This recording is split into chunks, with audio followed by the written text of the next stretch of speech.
Good morning, everybody, and welcome to our Behavioral Health series. It is my pleasure to be here this morning and cover some concepts about resilience. This has been a topic of interest to me before it was even branded resilience.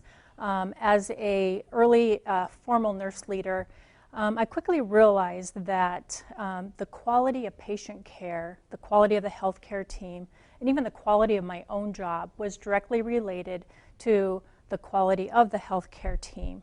And it wasn't enough to recruit the best and the brightest. There was nurturing that needed to occur and taking care of the caregivers to really have the outcomes that we desired. So it's been something that I've been interested in. And it's interesting that today you can't pick up a journal, a nursing journal, a medical journal, without finding topics about suicide in healthcare workers, mass shootings, the healthcare crisis with behavioral situations, and on and on. So it's very interesting and multifaceted.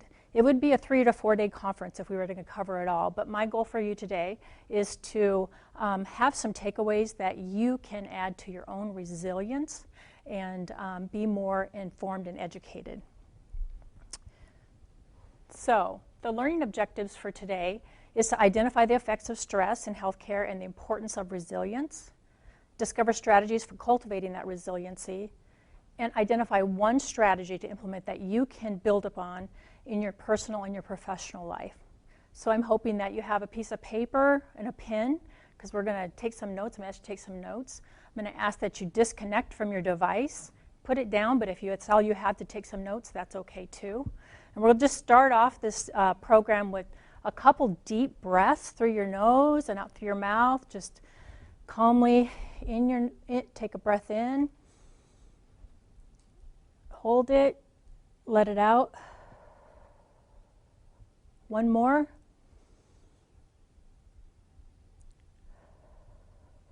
Okay. Now we're all present and ready, right? With all the other things that are competing with your mind. Okay. So really, stress is everywhere. It's a normal part of our lives. It's stressful to work in the restaurant business, construction, retail, manufacturing, education, IT. It's just a normal part of our lives. And each of us brings our own values, our beliefs, our ways of coping to the workplace. And we have all different stressors. It could be our relationships, it could be financial, it could be health. So we bring into the workplace our own stressors, and then we have it layered over with the stressors in the workforce. And that's why we have to really pay attention to wellness and resiliency. There are some areas in healthcare that seem to have more stress than others, but I can assure you that it is predominant throughout all of healthcare. So let's talk about the effects of stress. Remember the fight and flight, right? We could not survive without some stress. But the cortisol levels that go up during times of stress, which help us with that fight or flight, can be prolonged with prolonged stress, with compassion fatigue, moral distress, and that's not healthy. It can lead to obesity, hypertension, cardiovascular disease, diabetes, depression, many, many different things with that prolonged stress. And you can see some of those effects of stress right here. Depression is going to be, according to the research, the most impairing disease in the world by 2020. It is getting to be an epidemic. ANA's recent Healthy Nurse Survey found that 64% of nurses put their own needs, in a survey they responded, put their own needs before their own. And if we don't overcome those stressors, we're going to have a hard time providing high-quality, patient-centered care. So if you go back, remember Maslow's hierarchy of needs, right? We have to have those basic human needs met. And you can see there under safety, security is very, very important. And so you need to feel safe at work. You need to feel confident in your own skills and abilities to be able to reach that self-actualization, which is very important. Interesting, there's actually a Maslow's hierarchy of needs for nurses. Now there's probably one for social work and respiratory therapy and all of those, but I found it interesting that specifically there is one for nurses. Now this presentation is about all healthcare workers. I'm going to refer to nursing periodically and providers because that's where most of the research and evidence is right now. So 28% of nurses experience post-traumatic stress disease or disorder at some point in their life. And that can be from an experience that they individually have had, an experience of a loved one, or even caring for a patient who has had that experience. It could be sexual assault. It could be loss of a loved one, loss of a child, many different things. This is a picture of Leanne Thyman. She went to Vietnam in 1975, and her goal or her role was to escort 6 babies from Vietnam to adopted families in America. When she arrived, there was a bomb drop in Saigon, and she, as you can see, 6 went to 16. And that's a pretty, actually, a devastating picture there. If you see the babes and their legs and all of that, she's trying to rescue as many as she could during this bomb drop. So she herself suffered from post-traumatic stress disorder. She stayed in nursing 30 years. She's still a nurse. But she turned that into her own business of self-care for health care for the caregivers. She's contributed many chapters to the book, Chicken Soup for the Nurse's Soul. In fact, I have a conference call with her on Friday. She's interested in doing some research here at Methodist as a control hospital, surveying nurses regarding their resiliency. So you can see that we can turn it around, but we have to have help to do that. So let's talk about the stats. 74% of nurses report concern about the effects of stress and their workload. 70% of nurses report feeling burnt out. Burnout is that emotional exhaustion, becoming somewhat despondent, not caring. 50% of nurses have considered leaving the profession altogether. And the stats on nurses leaving within the first 6 months to a year of starting nursing is astronomical. It's very, very scary. And 49% of all nurses were feeling tired all the time. Now that's very, very concerning because fatigue, and we're going to talk more about that, really affects our ability to be present at work and at home, for friends, for family. And it's really important, that fatigue, that you work on that fatigue and even maybe seek medical advice because it can be a lot of different things. 75% of security professionals report maintaining safety is getting harder every year, and 110% increase in the rate of reported incidents of violence among healthcare workers. 25% of nurses report being physically assaulted by a patient or family member. Nearly 92% had moderate, high, or very high levels of stress. So over a period of time, those cortisol levels stay up and you start seeing some unhealthy behaviors and symptoms. 78% of respondents receive less than 8 hours of sleep each night. We're going to talk a little bit more about that. And 69% of respondents reported no regular exercise, which is very, very concerning because exercise, even though we're not going to get into that today, is very important for your health and well-being. So when we look at wellness, we're talking about the body, mind, and your emotional and behavioral well-being. So more stats, 70% of the respondents said they sometimes are or every time eat more junk food than usual just to deal with that workplace stress. 63% they said they sometimes or every time eat more food than usual as a coping mechanism. 13% cited drinking alcohol as a coping mechanism, and 22% reported binge drinking. So this is very, very concerning. Self-care is very important for ourselves, and we have to make it a priority. Nurses, social workers, respiratory therapy, we're all dedicated to and live our lives to help others, but almost all of us will say our profession is very rewarding and very satisfying. But patients depend on us for quality, safe care, and how can we do that if we're not taking care of ourselves?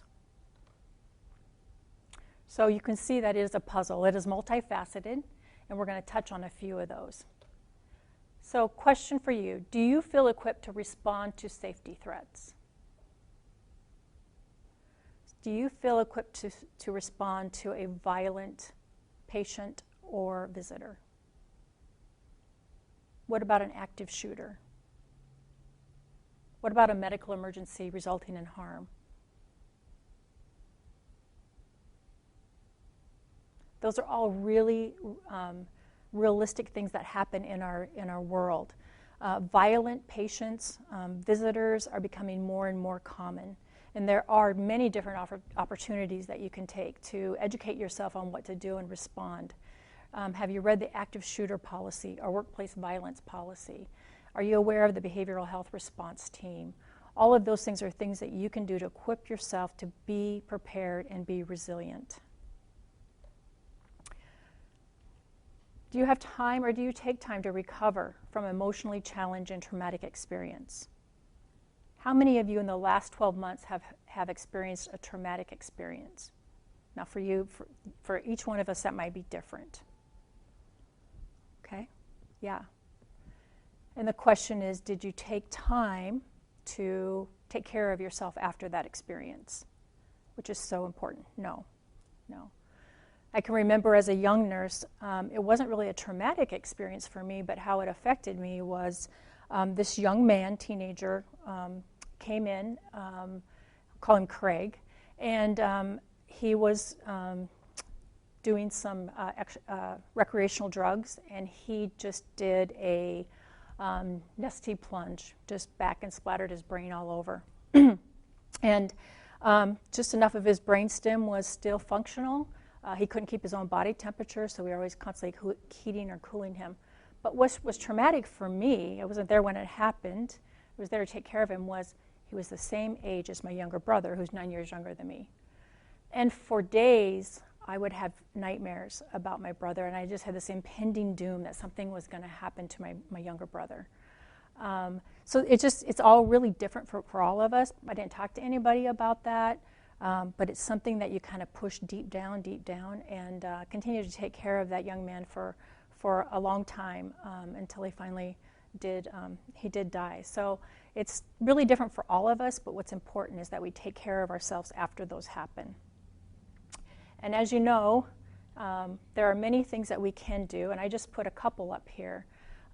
We have an ethical resolution process, or if you're not from Methodist, an organization, be aware of those policies. We have great chaplaincy support. And there's that, after an event, to debrief, to pause, to reflect on what just happened, instead of going into the next room and taking care of another patient. Reach out to your peers for support. Tell them about what's happening in your life so they may be more cognizant of something that they know would be traumatic for you. De-escalation teams, leadership involvement in assuring that we have that time to take care of ourselves, evidence-based practice. There's also technology that can help us with maintaining safety. Again, I talked about the behavioral health response team. Partnering with security. Instead of security making just random rounds, letting them know that you have a concern in your department or your area, something doesn't seem right, so that they can round more readily. Social work support. Social work is trained to help with those situations for a patient and a family. And sometimes they become our best friends because they listen to us too. The physical part of our jobs is very, very demanding, and making sure that we are following patient handling procedures. In training and education today, how many of you attended in something like dealing with anxious and agitated people, or crisis intervention? Those are all things that help equip yourself. EAP is a great option also. Most organizations have those. And then again, wellness. There's lots of research out there that talks about just stretching for 5 minutes can really make a difference. Get outside for 5 minutes a day and just take in some nature can really lower depression and fatigue. It's all very important. Meditation has been proven to be very effective, as well as yoga. It's two things that I hope to enhance them for myself personally. It's one of my personal goals. So I thought this was kind of interesting. Sorry I'm late. I had great nurses, which is so true. In healthcare, we have advanced to a point where patients are living longer because of the care that we provide, where 20, 30, 40 years ago they wouldn't have. But this here is an example of how nurses put others before themselves and provide that excellent care. Sometimes, though, it's end-of-life issues, and we get into that moral distress or that compassion fatigue when we ask ourselves, when we're treating a patient so aggressively at end of life, and we say, why? It seems futile. And those are things that we need to be talking about, because it's very important, because we just kind of stuff it, and we stuff it into this black abyss, and it comes back out in the form of compassion fatigue or moral distress. And so we have to, again, take care of ourselves, and we're going to talk about strategies to do that. So the best way to find yourself is to lose yourself in the service of others. Mahatma Gandhi. I read one of his biographies when I was 16, and it changed my life for a while. What an amazing man, and what he did. Through non-violent civil disobedience, he freed the India nation by just that non-violent. He went on hunger strikes, and people were outraged, and the government would slowly, let go until they were actually liberated. So it's pretty amazing. The best way to find yourself is to lose yourself in the service of others. That may be true, but I have to say that no one should lose themselves. Gandhi and nurses, social workers, respiratory therapy, they have a lot in common, because they put themselves first. They care for others. But I'm here to tell you, you don't have to go on a hunger strike to get there. There are other ways that you can provide service and do it in an excellent way without losing yourself. And by the way, he was assassinated, so we won't go there, right? We have a long life that we want to continue to have meaning and purpose, and continue to work in our profession and make a difference. So here's some strategies. One that I want to focus on is healthy sleep. It is so very important to be rested for your family, for yourself, for your work, for your patients, for your friends.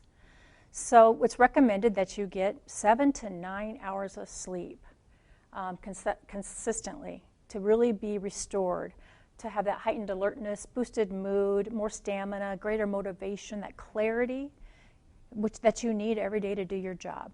So how many people got 9 hours of sleep last night? 8. 7. 6.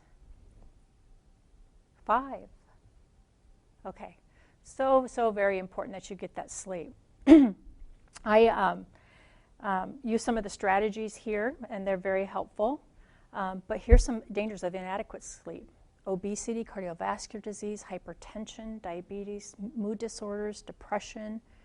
We have to fill our bucket back up before we can dip out of it. So what can you do? Here are some things. Avoid nicotine. Don't drink alcohol and caffeine prior to bedtime. Go to bed about the same time. Have that same routine as much as possible. Engage in relaxing activities. Maybe it's just winding down, prayer, reflection, music. Make sure that you have comfortable bedding, supportive pillows. Ensure that maybe your room is dark and quiet, unless you're one that prefer to have soft music or white noise. And make sure that's a cool temperature. And if you're one of those anxiety-prone individuals, keep a piece of paper and a pen at your bedside, and if you just have to write something down that you want to follow up on the next day, or an idea, that is proven to be very effective. Don't go to bed too hungry or too full, and don't exercise before bedtime. All very important. So some of them that I employ is I try to have the same bedtime routine. I have a heck of a time getting to bed on time. It's 10:48, and it's like, I got to get to bed. But I do like my room dark. On my side of the bed, I have an alarm clock, but I have the face of it shut down because that blue light just keeps me awake. But my husband likes to know what time it is, so his is on. My husband had open heart surgery in January because he had a tumor in his left atrium. And he, for a period of probably 2 or 3 weeks, he really couldn't roll over to see the time because of his chest being cracked open. So we turned on that mode that puts it up on the ceiling, right, the time. So he could wake up and he could see the time, because that was something that was important to him. And so now he's come to be accustomed to it, and he likes it. So at night, I'm just like, oh gosh, okay, 11:31, And as the night goes on, I get more and more anxious because I know I'm down to 5 hours of sleep and then less. So there's things that we can do to change our environment. Some have to be accommodated with our partner, but there are lots of things that we can do that's very important. So here's a opportunity to write down some goals. You can create your own fatigue management plan. So if you're tired at work, actively engage in conversation, nod, move, do something that involves physical action, even if it's just stretching. Go into your break room and just do some stretches, move around. Don't drink caffeine when you're at your peak alertness. Drink caffeine when you're feeling that drag. Know your sleep needs and what tired feels to you. We're all different. Some people need 10, 11 hours of sleep. They're in bed by 8:30 at night. So listen to your body and learn to manage that stress. Maybe keep a stress diary and document the time, the cause, the source, and your reaction. And you'll be surprised on how much that will help. And then again, create burnout prevention work groups on your unit or in your organization. What can you do in your own departments to prevent burnout? So if you want some more information, like I said, you can hardly pick up a journal nowadays without finding something about this. So Institute for Healthcare Improvement, that is a organization, a consortium that's been around for 25 years. And they are a science improvement, an improvement science that helps to reduce error, to improve health care, and to continually look at improvement to prevent harm to patients. So you've all probably heard about the IHI triple aim. It was to improve the patient experience, to improve population health, and decrease the cost that it takes to do those things. Well, I found it interesting to know that they actually now have the quadruple aim, and I'm very excited to share that they've added care team well-being in there. So there's lots of information if you're interested in getting more. These IHI is really, really the science behind a lot of healthcare improvement, including the healthcare team. Another one is the Joint Commission. They issued their Sentinel Event Alert issue 48 back in 2011, and then they just updated it last year about healthcare worker fatigue and patient safety. The World Health Organization is another one. So there's lots of science and there's lots of momentum that is recognizing that we are in a catastrophic time as far as resilience in healthcare. And I'm glad to see that it's getting some really strong roots and taking hold so that we can improve the practice environment of healthcare. So let's talk about some resilience competencies. So one, self-awareness. Again, be aware of when you're tired. Be aware of when you're feeling stressed. What stresses you and what you can do about it is the self-regulation, right? So had a glass of wine for dinner, wanted to have another one, but I knew that I would wake up at 3 o'clock in the morning wide awake. That's what wine does to me. So self-regulation, the exercise, getting moving. And promoting optimism, we're going to talk about that more in a minute here. Maintaining that mental agility, getting the rest that you need, exercise, eating right, and utilizing your strengths of your character. You bring a whole set of strengths to the workplace that others don't. And utilizing those and recognizing those, while recognizing there's some things that you maybe could improve upon, or that's not your strength. And surround yourself with people who are. And build those deeper connections.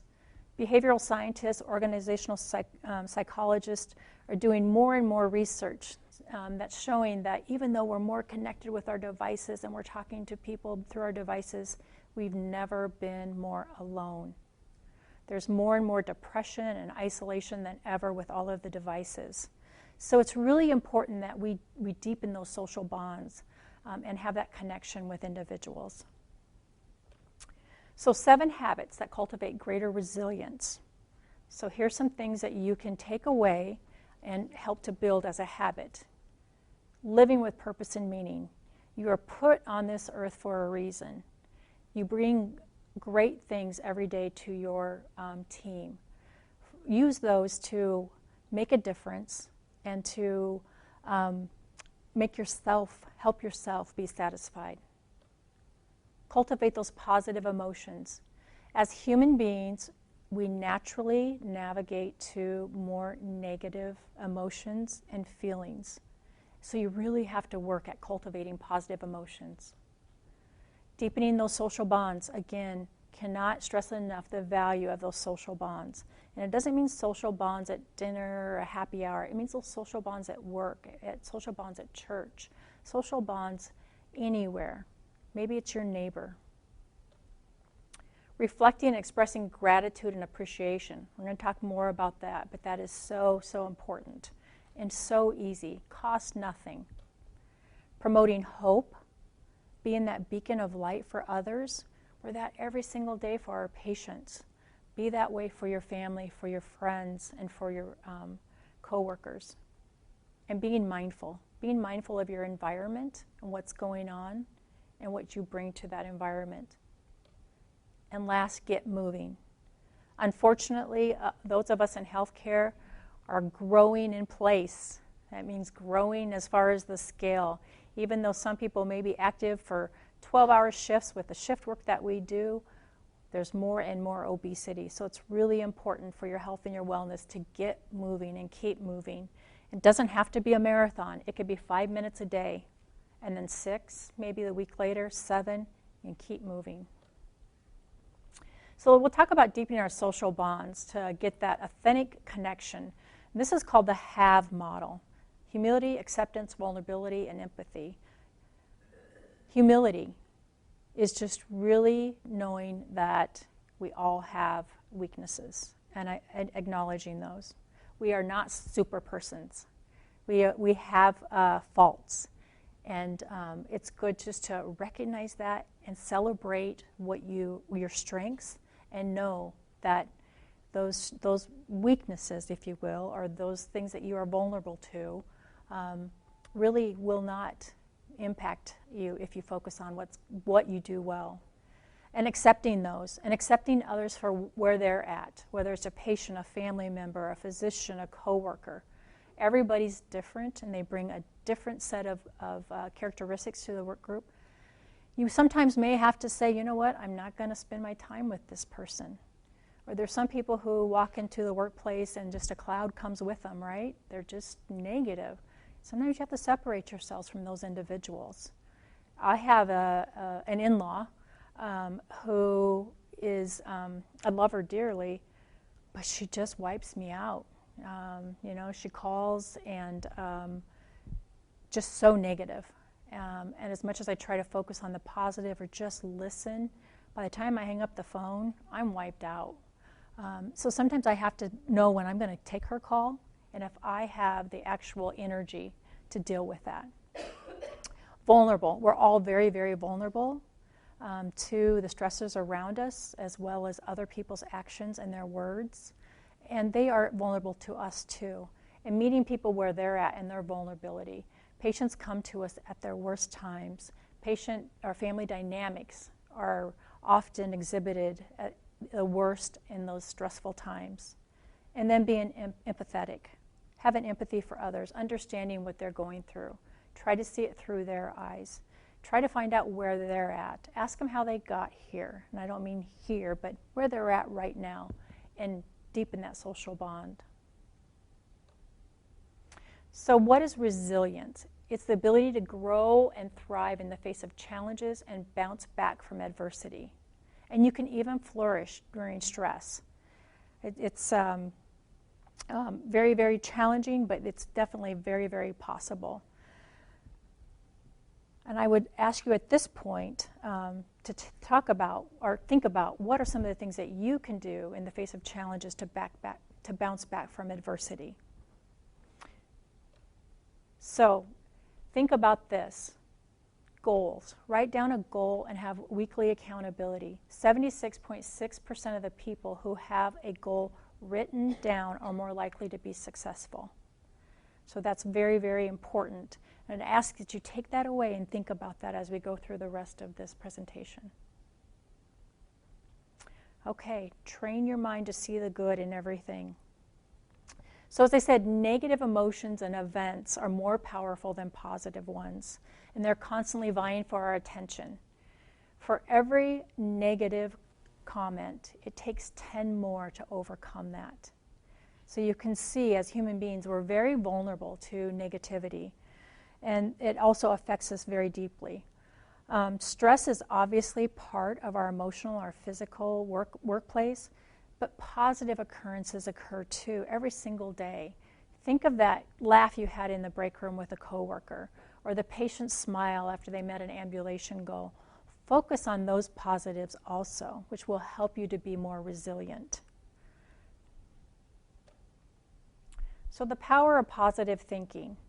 So Dr. Robert Emmons is a leading expert in the science of gratitude, and he introduced the concept of the science of gratitude and counting your blessings.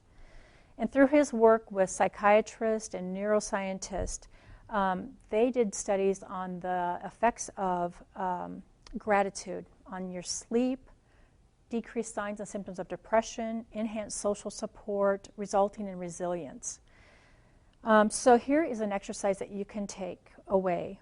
So on your work days, and you can do it every day, before you get in your car, or once you get in your car, before you start it, take 3 to 5 deep breaths and just start to be present for your workplace. Maybe you do it at a stop sign, but you get those 3 to 5 breaths in before you get to that point. And then start thinking about your blessings. How are you blessed today to come to work? It may be that you were able to put your feet on the floor and get yourself dressed, that you could drive yourself to work, because we know we see every day people who can't do that from a disability, a stroke, traumatic brain injury, something like that. Count your blessings that you have a job that you can come to, that you maybe have a car that you can drive. Maybe count your blessings that Starbucks is on the way. It can be anything at all. It doesn't have to be, celestial type of thing. But think of 3 blessings on your way to work. And clear your mind. It may be that you get to work today. I get to work with Jane and Mary, and they're my favorite coworkers because I know they have my back. Maybe it's because it's a potluck. But think of those 3 blessings and prepare yourself for work. Have a reference point that you start doing this. And then I know you can't leave work or home behind, but at that point, start thinking forward of your workday and what you're going to do and how you are going to be present for your patients, for their families, for your coworkers. And do the same thing on your way home from work. Before you start your car, or before you get to a stop sign or a tree on the corner, get 3 to 5 breaths in and start to clear your mind and leave work at work. And start thinking about your blessings at home. One might be that you're going to cook your favorite dinner. One may be that it's Wednesday and you've made it through hump day. For me, that means that I get to see my grandchildren on Saturday because they've been out of town last week and I haven't seen them for about 10 days, and it's getting closer. That's a blessing. It may be that you're going to meet up with some friends. Just think of that, and that optimism can change your life as you start thinking more and more about the positives and those blessings in our lives. The other science is called 3 Good Things, and Robert Seligman is the father in psychology of the father of positive psychology, and he's done this in many different healthcare institutions at Yale, at Harvard, at Stanford, and he focused on neonatal units. But he had the group every night before they went to bed write down 3 good things that happened that day, 3 things that went well, and why. You may not be able to think of 3 things, but I assure you, if you do it day after day, it becomes easier and easier. Write those down and focus on them. Why did they go well?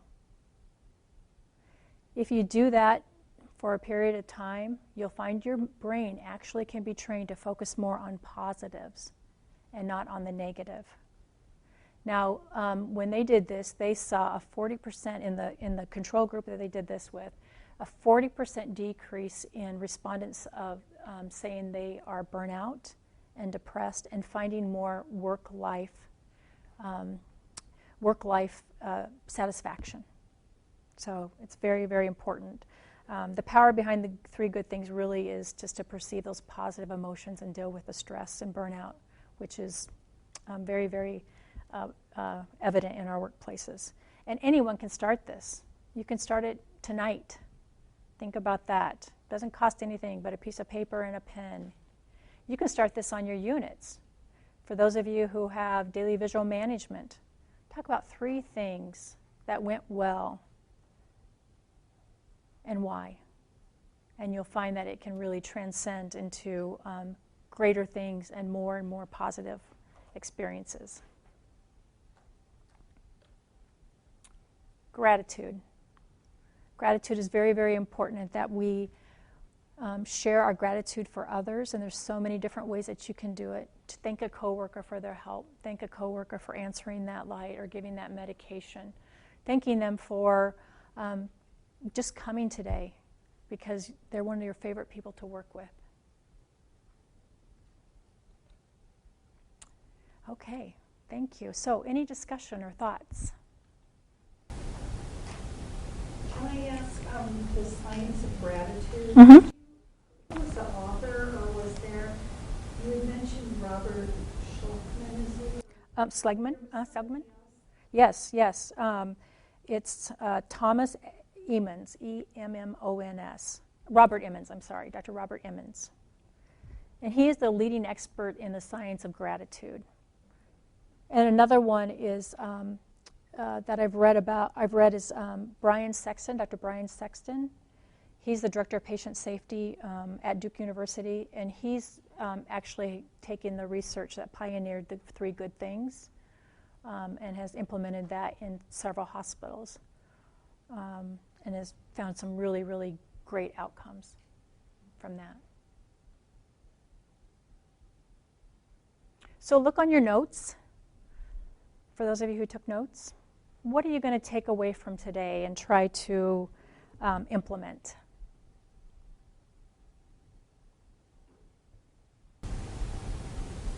Something easy is that before you start your car, when you just get in that mindset of going to work, get your mindset of being home. Yep. Yes, really being present. It's very important to be able to look into your children's eyes or to your partner's eyes and be able to be very, very present and listen to them and leave all of the conversation and the competing priorities at work. And you'll find that it can help with the stress of your home life as well as your professional life. Deep breathing exercises are really, really helpful. I know it may sound like, oh, that's just too easy. How can that possibly help me? But you can go online now, and you can do yoga, you can do meditation, you can do breathing exercises. Google it. YouTube, it'll walk you through. It'll even give you some background noise that's serene and will help with really relaxing the body and being present.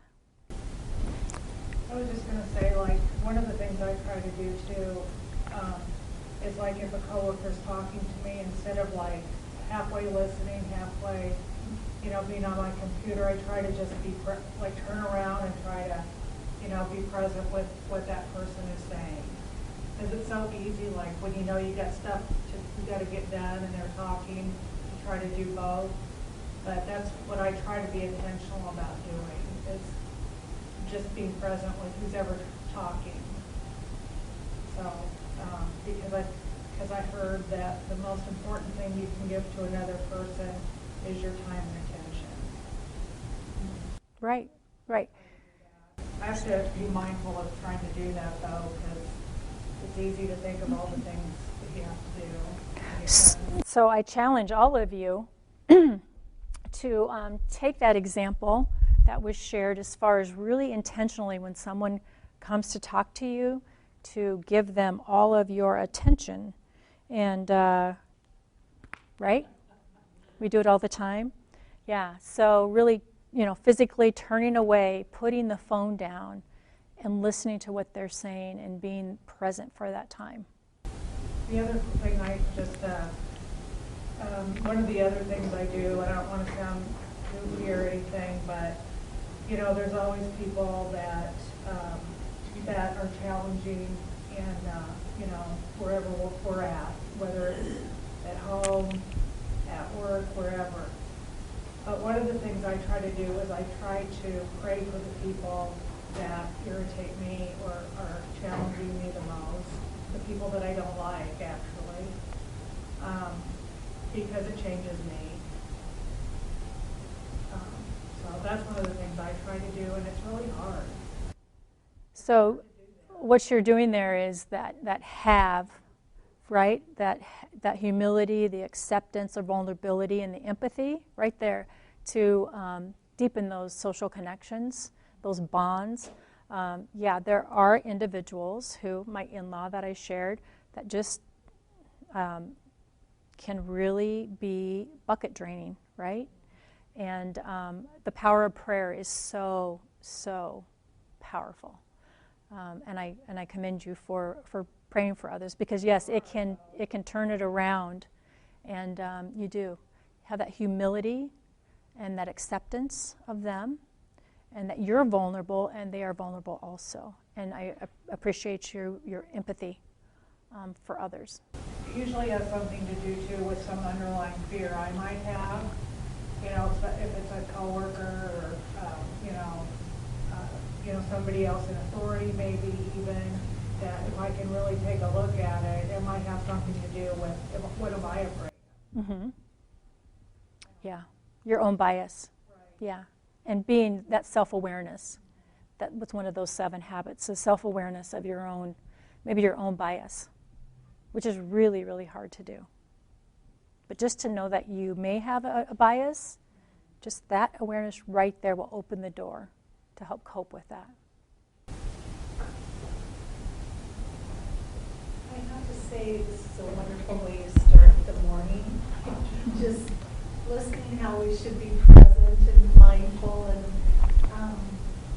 I think the hardest part is the consistency of doing all these things that we should be doing on a consistent basis, such as the good sleep. Like last night, I raised my hand saying I had 8 hours, but the night before it may have been Right. 5, And so just that consistency, and then, I just love gratitude. So Yeah, yeah. Sleep is, that rest is so important. Yeah. And it's small steps. I mean, sometimes for those who have young children, you can't predict when they're going to wake up in the middle of the night. And that interrupted sleep is really, really tough. So maybe you go to bed earlier, or you practice some of those other sleep hygiene things where, you avoid caffeine when you're alert, but maybe you do use caffeine, but not close to bedtime. My example of, red wine. As older I get, for some reason, it just really disrupts my sleep habits. So as much as I enjoy it, once in a while, I say no, because I know I need to get that sleep when I do sleep. Even if I'm only going to get 5, 6 hours, I want it to be good sleep. And so that's that self-regulation and having that control over those things that you can control. What's interesting about all of this is that there are so many things we cannot control. We don't know who's going to walk through the ED, or what our next patient's going to be like, or if that family member who's coming in that you're going to spend some time with is going to be rude, aggressive, or very, very humble and nice. You just never know, right? So we can't control our world. We cannot control so many things, but there are many things that we can control within. And today, some of those examples: your sleep, gratitude, 3 blessings, and what went well. 3 things that went well today would be something that I would highly encourage that you think about doing tonight. And do it with a friend, do it with a partner, and talk about it. Train your brain to think more toward the positive, because our world is full of stress, and we can help to cope with that stress by focusing on what's going well and the positive.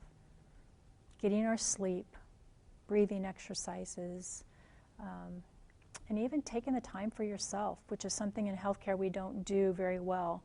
We put others' needs first. We put our children's needs, our spouse's needs, the softball team's needs, and it just goes on. And it's okay to say no, know that you're vulnerable, and put your needs first, and take that exercise class or do yoga And if you can't find time to do that, seriously, check online. You can do it in the privacy of your own home.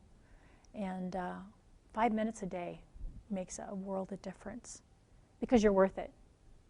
You're worth it. And if you don't take care of yourself, who will? I was actually going to say to that, I struggled with sleep since I had my kids. Really? Weird. And then doing this work, I'm a social worker, so Uh-huh. there's a decent amount of stress. I found there's apps out there. There's also like tons of yoga on YouTube that if I do 5 to 20 minutes of meditation or yoga before bed, I'll sleep so much easier. And when I don't do it, I lay there and my head spins. There's an app called Calm. It's awesome. Yes. Yes. It's got tons of stuff on there. Yeah. I have it. Yeah. Last night I didn't get good sleep, and I used Calm to fall back asleep, at midnight when I couldn't get back. Right. And there's tons of stuff on here too. Right. 10 minutes of yoga, and it's like, why don't we do this every day? And that's It saves me hours of restlessness. right. And that sleep is so important. Yes. Children bring a whole new dynamic to our world. And my youngest has turned 23 on Monday. But I remember those days walking in the halls thinking, I think I could fall asleep. Right, seriously, walking. Or if I just close my eyes, walking just from here to that next room, is it going to help? Just being so fatigued. And I look back on that and I think, oh my gosh, I'm blessed that nothing bad happened, because that is true. That is very, very true.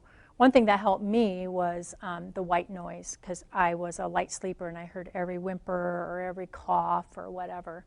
And by number 4, I realized I needed to be a good mom. I needed to get some sleep by the time I had number 4. So white noise is a wonderful avenue for kind of helping to drown out those little noises, because believe me, they're going to wake you up if they need you. And I use it today.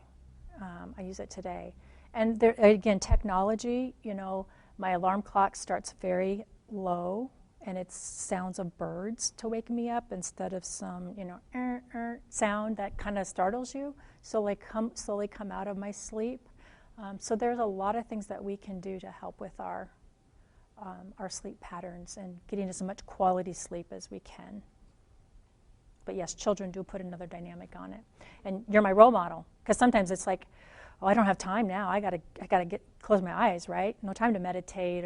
But if you even try the 3 things, writing down those 3 things that went well, that is a form of meditation and reflection. But yeah, that's something that I aspire to do more readily, is work that into my evening routine before I go to bed. Thank you for sharing. Any other thoughts or ideas or questions? I thought it was interesting earlier you wrote down, or you put that, writing down the goals, each was 67 or 70. 76.6% if you write down your goals. It's proven, researched and proven. So yeah. Goals for the day, goals for the week. Gotta be careful, Right. Yes, a to-do list is different, but a goal this week is that I'm going to stretch for 5 minutes 3 times.